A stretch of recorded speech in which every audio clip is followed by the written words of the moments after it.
लोकांना अरेस्ट केलं.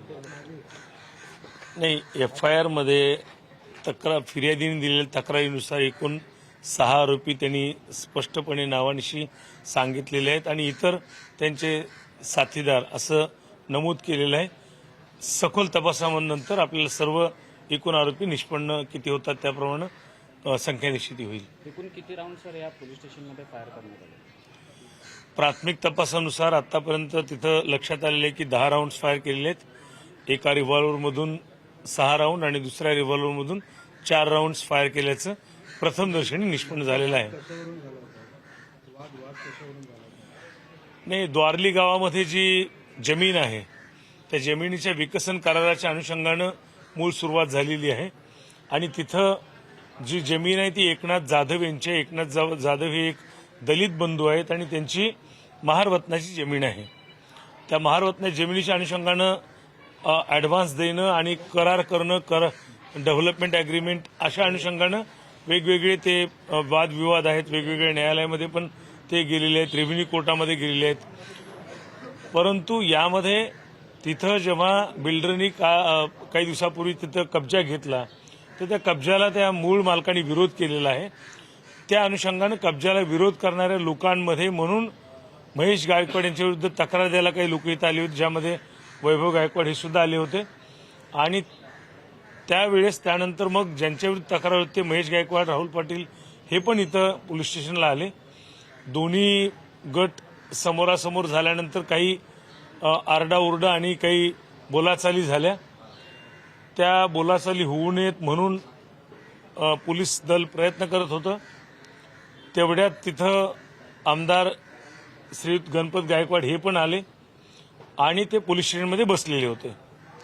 जेव्हा बाहेर जास्त आवाज आला तेव्हा PI श्री जगताप हे बाहेर आले आणि जमावाला तिथल्या उपस्थित लोकांना सांगत होते की शांतता ठेवा.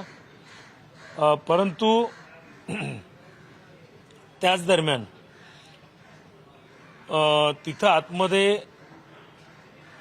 महेश गायकवाड आणि राहुल पाटील यांच्यावरती आमदार गणपत गायकवाड यांनी निशाणा धरून त्यांना जिवे ठार मारण्यासाठीच्या उद्देशानं फायर केला. ज्यांच्या गोळ्या त्यांना लागल्या आणि त्यात ते जखमी झाले, कोसळले आणि रक्तबंबाळ झाले.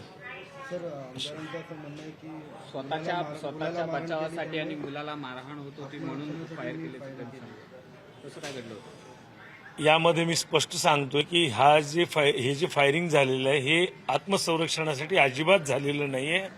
त्याचं कारण असं आहे की जे जखमी आहेत महेश गायकवाड, राहुल पाटील हे आपल्याला CCTVमध्ये पण स्पष्ट दिसतंय की ते CCTV फुटेज बाहेरच्या बाजूला काय चाललेलं आहे याचं CCTV फुटेज बघत होते आणि ते शांतपणे बसलेले असताना, इव्हन गाफील असताना, त्यांचं लक्ष फुटेजच्या डिस्प्लेकडे असताना अचानकपणे यांनी उठून निशाणा धरून त्यांच्यावरती फायरिंग केलेलं आहे आणि जीवे मारण्याचा प्रयत्न केलेला आहे. या घटनेत काय गुन्हा दाखल झालेला आहे आणि या घटनेमध्ये एकतर जखमी लोकांना तातडीनं उपचार करण्यासाठी हॉस्पिटलला ऍडमिट करण्यात आलं. महेश गायकवाड यांच्यावरती ज्युपिटर हॉस्पिटलला खूप बराच वेळ सर्जरी चालली. तिथल्या सर्व डॉक्टरांचे शर्थीचे प्रयत्न सुरू आहेत की त्यांना धोका होऊ नये म्हणून आणि त्या अनुषंगाने त्यांनी आता त्यांच्या शरीरामधून 6 गोळ्या बाहेर काढल्याचं पण मला समजलेलं आहे.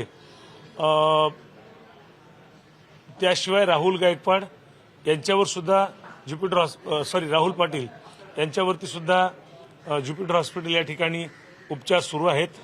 या अनुषंगानं भारतीय दंडविधान कलम 307, 120(ब), 143, 147, 148, 149 आणि भारतीय हत्यार कायदा कलम 30 अन्वये गुन्हा दाखल करण्यात आलेला आहे आणि 3 आरोपींना अटक करण्यात आलेली आहे. सर, शहरामध्ये तणावाचं वातावरण पसरू नये यासाठी काय प्रयत्न केले? नाही, पहिली गोष्ट तर यामध्ये आम्ही तातडीनं तपास सुरू केलेला आहे. 3 आरोपींना अटक केलेली आहे. दोन्ही शस्त्र जप्त करण्यात आलेली आहेत आणि आम्ही वेगवेगळ्या ठिकाणी फिक्स पॉईंट्स लावलेले आहेत. पेट्रोलिंग सुरू केलेली आहे. RCP लावलेली आहे. RCPचं डिप्लॉयमेंट आहे. SRPFच्या कंपनी आलेल्या आहेत आणि हे सगळं लावत असताना त्याहीपेक्षा मी जनतेलाच आवाहन करेल की पोलीस दल स्वतःहून तातडीनं कारवाई करत आहे. आपण सर्वांनी शांतता राखावी.